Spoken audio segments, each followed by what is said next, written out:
Kiden Eishinru Omoriru, training reference.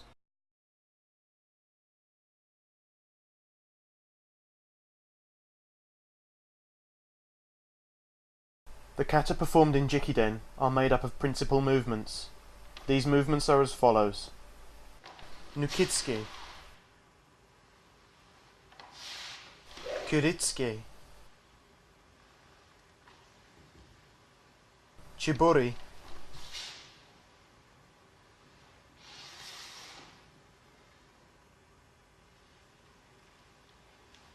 Noto.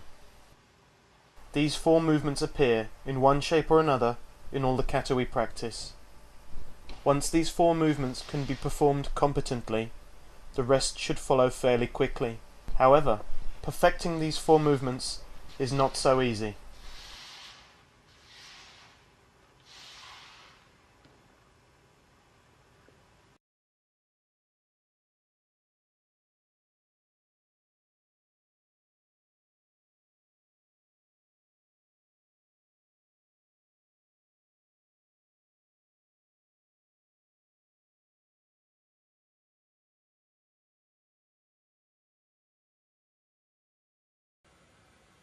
The first of these movements is the Nukitsuke.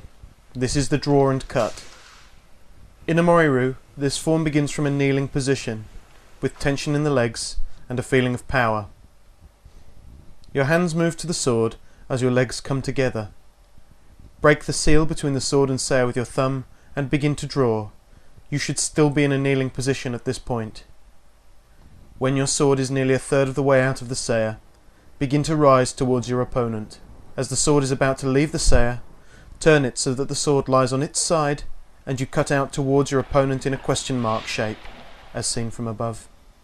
You should use your hips to cut the sword out of your opponent.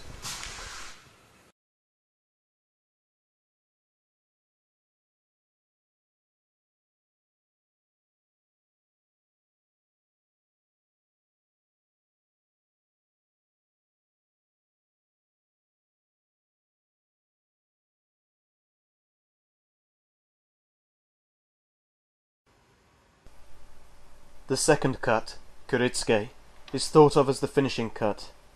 It is assumed that the first cut caught the opponent off guard, but did not kill him, and a second cut is needed to strike the killing blow. This cut comes straight after the Nukitsuke, and begins with a furikamuri action as the sword moves around and above the head, ready to cut again. You must be careful to make sure that the arm does not block your sight of the opponent. A proper furikamuri movement will ensure that this does not happen. Your legs should extend, ready for the move forward with the cut. Remember to make a big cut out, like casting a fishing rod. Your front leg should come to rest at a 90-degree angle.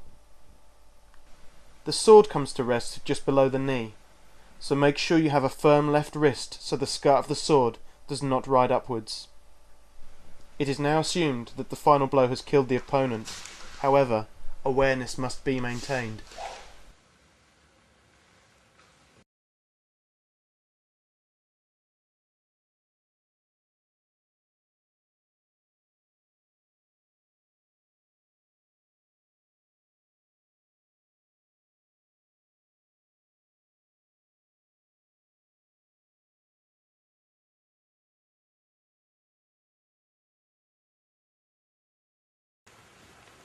Chibori means blood shake. This is where you remove the excess blood from your sword. In Omoriru, this is an elaborate swing with the sword in an arc, an o chibori. In some forms, you perform a yoko chibori, a side blood shake, or a chinigui, a blood wipe. The standard method, o chibori, sees you perform the chibori after a slight pause once Kuritsuke is finished. Move the sword upwards and to the right towards the corner of the room. Then bring the sword in towards your forehead by bending your arm at the elbow as if you are saluting with the sword in your hand. Then, beginning with the squeezing of your little finger, push down on the ska, bringing the sword down in an arc with increasing acceleration.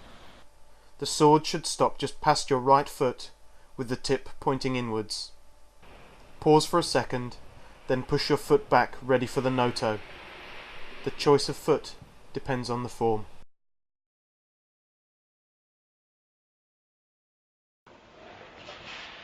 Another style of blood shake performed is yoko chiburi, which is performed by pushing the whole blade sideways from the center position. The right hand grip is rotated 90 degrees counterclockwise and pushed away from the left hand, forwards and out, allowing the sword to rest horizontally with the tip slightly down. This will be discussed in more detail in a later video.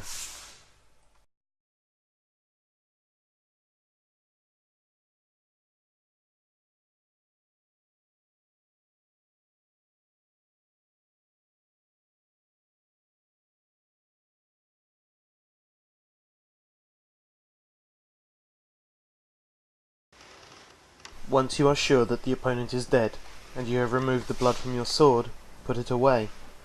However, do not let your guard down. You must always assume that there are other opponents waiting to strike, so when you perform the noto, it must be done with a sense of readiness. The noto begins with the left hand, which moves up the saya. Once you feel the kurigata, you know that the saya is the right way up. Move it so that it is ready to receive the sword. The next movement should begin with the hips and then the arm, moving the sword round so that it rests on the arm somewhere between shoulder and elbow.